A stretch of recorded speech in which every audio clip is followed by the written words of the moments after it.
Well, it's time for the time-honored tradition of hometowns. Our four final women all get to introduce Clayton to their families, and I gotta say, this was probably one of the better hometowns that we've seen in recent years. I had pretty low expectations going in, considering how this season has kind of been a little bit of a gong show, but was pleasantly surprised by what we saw tonight. We'll just go through hometown by hometown, start with Susie. And one thing I did not expect from Susie was for her to be a jiu-jitsu practitioner. That was not where I thought that this date was going to go. You know, usually you want to take the guy on a nice romantic little moment, you know, start like really get the most out of your date together. But instead she decides to do some shrimping, which is apparently a jiu-jitsu move, with Clayton, with some gis on the mat. I did think it was good because this is actually part of Susie's life.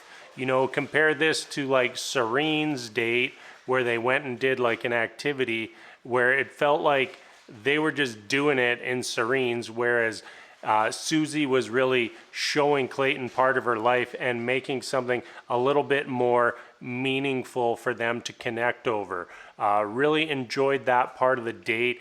And then we got to go and meet Susie's family, who were just absolutely incredible. What a relief it was to see a family that actually wanted to build up their daughter, wanted to heap the praise on about their daughter. You know, they wanted to share with Clayton how much they loved Susie, versus them just cornering Clayton and really grilling him.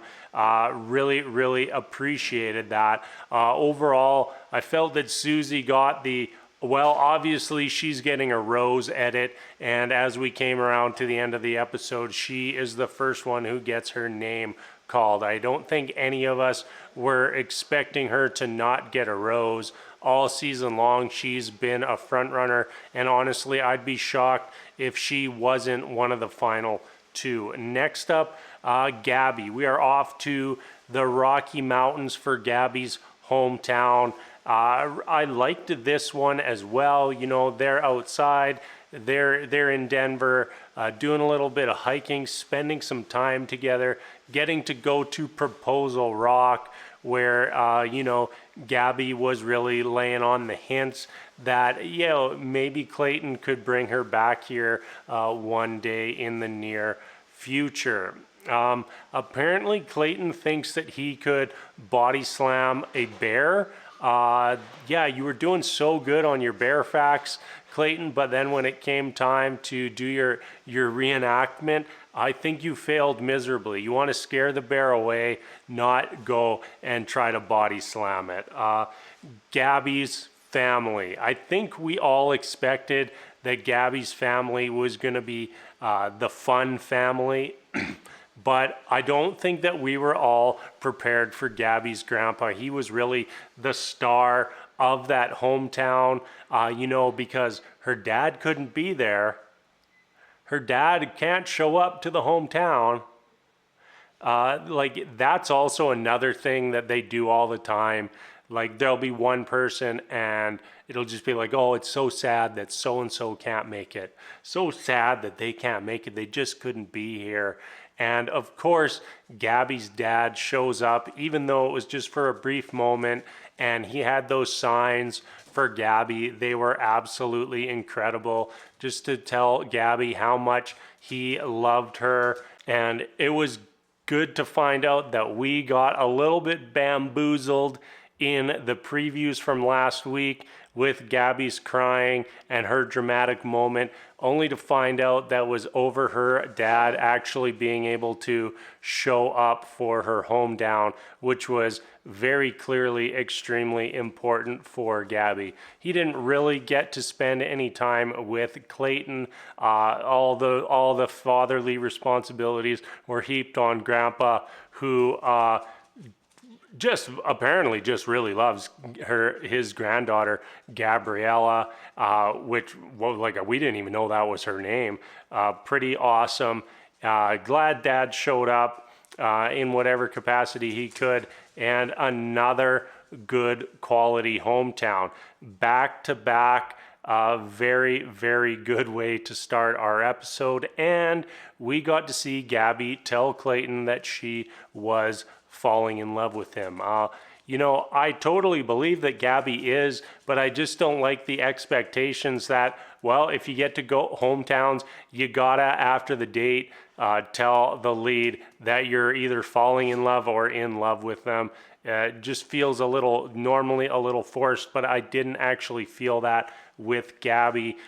Just think that it was something that she honestly was just waiting for the right moment to say. A great hometown for Gabby, and let's move on to Serene. She gets the fun date. And immediately as I see that Serene gets the fun date, I immediately know for sure she's not getting the rose. You know, what they did, the little adventure rope climb thing, that's not falling in love stuff. That's like, hey, let's go out for a fun day. It's not romantic to me. You know, Serene was trying to play it up, but feels pretty obvious to me when she gets the one date that sticks out as the non-romantic thing, that she's going to be the one not getting a rose at the end of the episode. And when it came time for the end of the episode, was not surprised.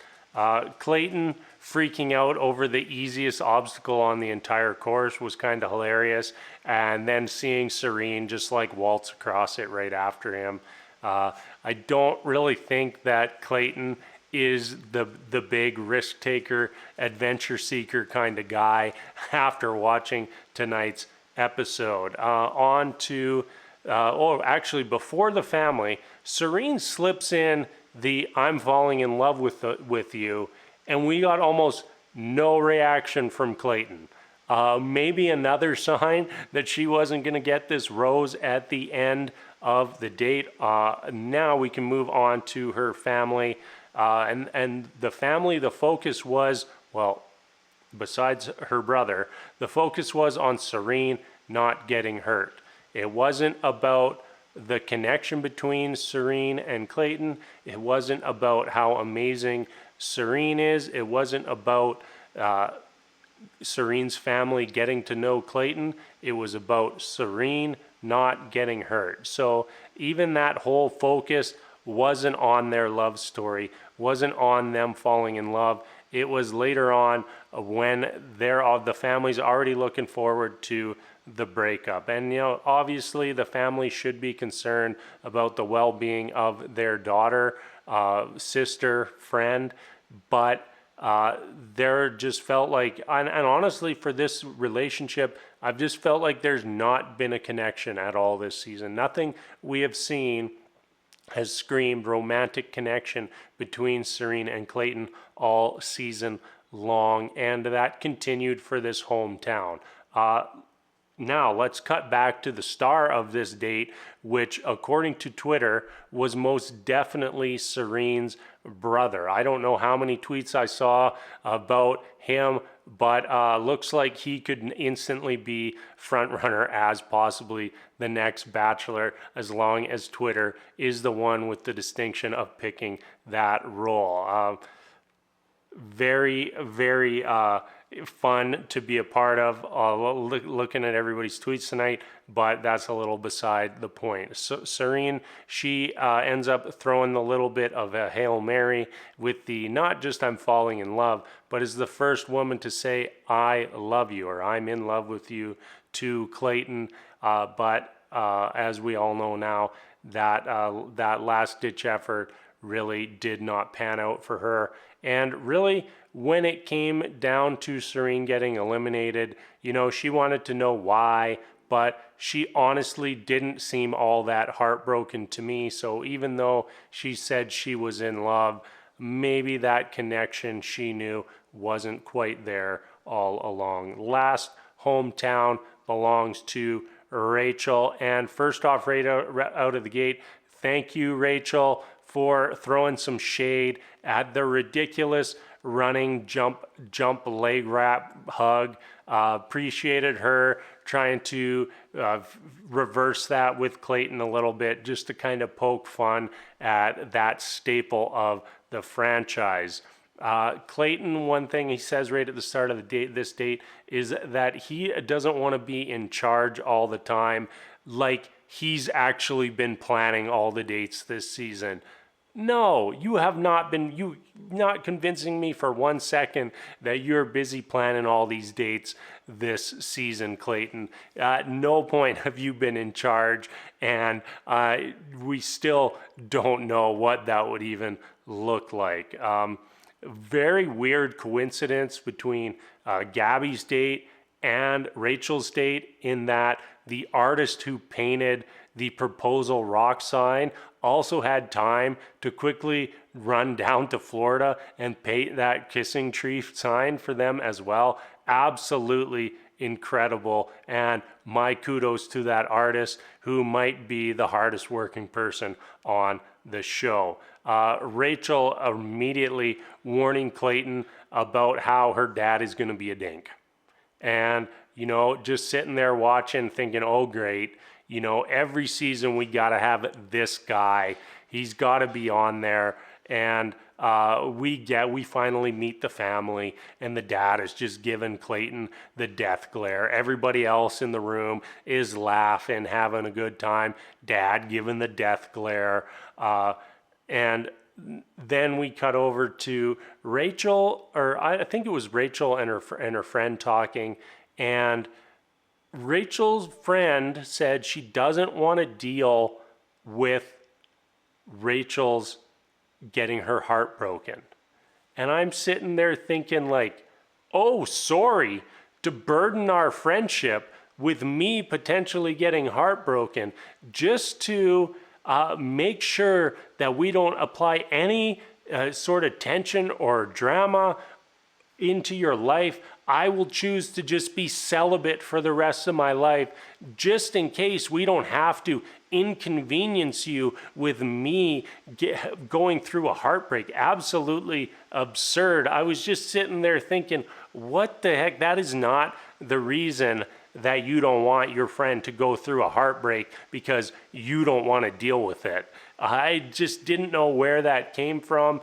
Very, very much stuck out for me in that meeting, and kind of detracted from everything else, because I thought everything else for this hometown actually went pretty well. You know, we got to see Clayton meet with the dad, and it went great. You know, he's giving off that stern vibe, but as soon as Clayton started really just gushing about Rachel, his attitude changed immediately, and he was on board. You know, we got that moment, like he says, hey, I can't give you my blessing until I speak with Rachel, but at the end of this, when we shake hands, if I give you a slap on the shoulder, that means that you've got my blessing. And sure enough, we end with that moment, the handshake and the shoulder tap.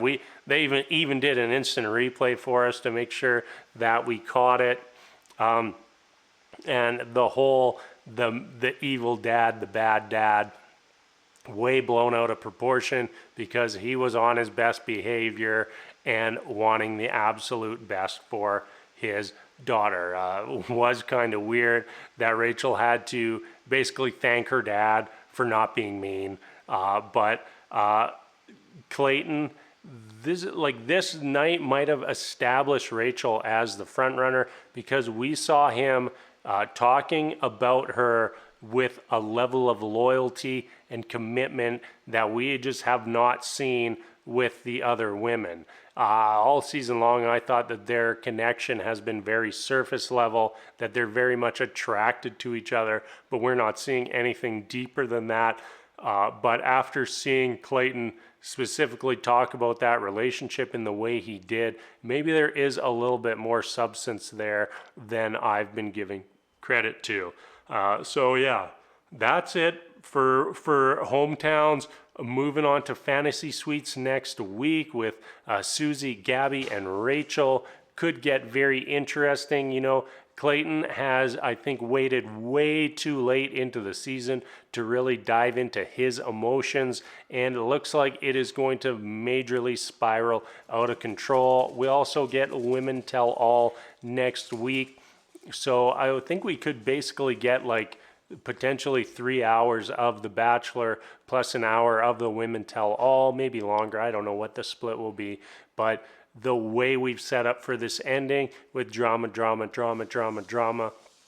we definitely need more than 2 episodes to get everything in. And, you know, not that I'm really rooting for anybody or have any expectations for the end of this season, but I will say I am interested to see the ending to the most dramatic season ever. All right, everybody, that's going to be it for this week. As always, thank you so much for watching. And until next time, we will see you later.